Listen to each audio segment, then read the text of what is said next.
Karen attacked a librarian over rules, then tore up a book. The library was supposed to be a sanctuary, a place where whispers carried more weight than shouts. But that afternoon, Karen stormed in like a hurricane hunting for a fight. Her voice sliced through the hush before she even reached the counter, demanding attention like a toddler throwing a tantrum. I was just a college student, tucked in a corner with my laptop, trying to cram for finals. The library was my refuge from a noisy dorm, but Karen's entrance shattered that peace. She was in her late 40s, hair pulled tight in a bun, her designer purse swinging like a weapon. Her target, Sarah, the head librarian, a woman in her 30s who radiated calm authority until now. Karen slapped her hands on the counter, her voice booming. "Why can't I check out all these books?" She gestured to a towering stack of novels, far exceeding the library's 10-book limit. Sarah, adjusting her glasses, explained the policy with practiced patience. "Ma'am, the limit ensures everyone has access. You can check out 10 today and return for more tomorrow." Karen's face reddened, her eyes narrowing. "Do you know who I am? I've been coming here for years. I deserve an exception." Sarah held her ground, her voice steady but firm, repeating the rule. That's when I noticed other patrons glancing up, some annoyed, others curious. The air grew thick like the moment before a storm breaks. Karen wasn't here to negotiate. She leaned closer, her voice dropping to a venomous hiss. "You're just a glorified clerk. You don't get to tell me what to do." I winced, my fingers pausing on my keyboard. Sarah's face tightened, but she didn't flinch.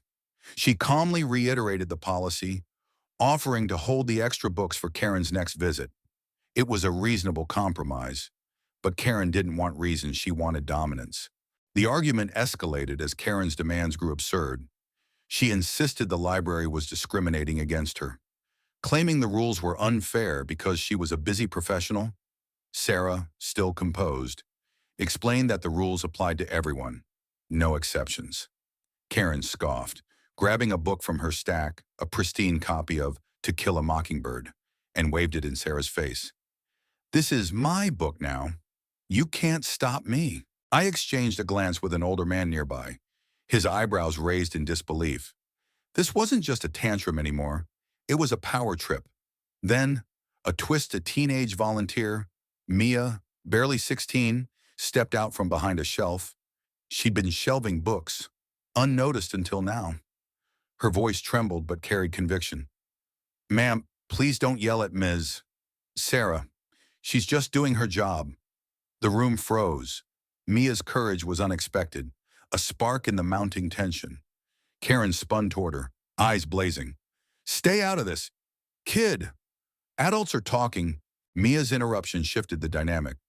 Sarah's expression softened, grateful for the support, but Karen's rage now had two targets. She accused Mia of disrespecting her elders and turned back to Sarah, demanding she fire the girl on the spot. Sarah, her calm fraying, said firmly, "Mia's right. We're all just following the rules here." That was the breaking point. Karen's face twisted, and in a flash, she grabbed To Kill a Mockingbird and tore it in half. Pages fluttered to the floor like wounded birds. Gasps rippled through the library. My jaw dropped, and the older man muttered, "Unbelievable." The destruction was deliberate, a middle finger to everyone in the room. Sarah's hands shook as she stared at the wreckage, but her voice stayed steady. "Ma'am, that's vandalism. You need to leave now, or I'll call security." Karen laughed, a harsh, mocking sound. "Go ahead. I'll sue this place for harassment." The tension was suffocating. I could feel my pulse racing, and I wasn't even involved. Karen's defiance had turned the library into a battlefield, with Sarah and Mia standing their ground against her chaos. Other patrons began whispering, some pulling out phones to record. Karen, sensing the attention, doubled down, tossing the torn book onto the counter and grabbing another from her stack. "What's next?" "You gonna arrest me for this too?" she sneered, ripping a few pages from a second book. That's when the second twist came. The older man who'd been watching stood up, his presence commanding despite his unassuming sweater and glasses. Enough, he said, his voice cutting through the noise. I'm the library board president, and I've seen everything. Karen froze, her bravado flickering. The man, Mr. Thompson, introduced himself with quiet authority. You've destroyed public property and harassed staff. This ends now. Karen's confidence crumbled. She stammered, trying to spin the narrative. They provoked me. They wouldn't let me take my books. Mr. Thompson wasn't having it. He nodded to Sarah, who was already on the phone with security. Within minutes, 2 guards arrived, their presence amplifying the stakes. Karen's bluster faded as they escorted her toward the exit, her purse dragging behind her like a deflated balloon. But the story didn't end there. Sarah, still shaken, gathered the torn pages, her hands trembling as she tried to salvage what was left. Mia, tears in her eyes, helped her, their shared resolve a quiet contrast to Karen's chaos. Mr. Thompson addressed the crowd, his voice steady but heavy. This library is for everyone. No one gets to bully their way through it. The patrons nodded, some clapping softly, a collective release of tension. Word of Karen's outburst spread fast. By the next day, local news outlets had picked up the story, fueled by the videos patrons had recorded. The library's social media posted a statement condemning the vandalism and praising Sarah and Mia for their professionalism. Karen's name wasn't released, but the community knew. Whispers followed her. Her reputation as a respected professional took a hit. The library filed charges for vandalism, and Karen faced a fine and a ban from all public libraries in the county. Weeks later, I returned to the library and saw Sarah at the counter, her calm restored. Mia was there too, now a regular volunteer, her confidence visibly stronger. The torn copy of To Kill a Mockingbird had been replaced, donated by a local bookstore after the story went viral. A small wooden sign hung near the counter. Handwritten, respect the rules, respect each other.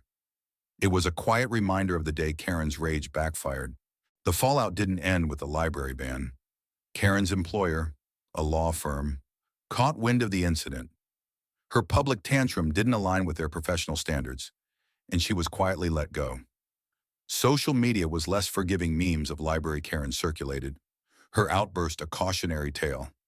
The community rallied around the library, with donations pouring in to replace damaged materials and fund new programs. Sarah and Mia became local heroes, their dignity in the face of chaos a testament to quiet strength. Karen's actions had consequences she couldn't outtalk. The torn pages of that book weren't just paper. They were a symbol of her disregard for others. And the community's response was a resounding rejection of that entitlement. I couldn't help but feel a pang of satisfaction, knowing justice had been served, not with shouts, but with the quiet resolve of people who valued something bigger than themselves. What do you think? Was Karen's punishment fair? Or did the library go too far? Share your thoughts. I'm curious to hear where you stand.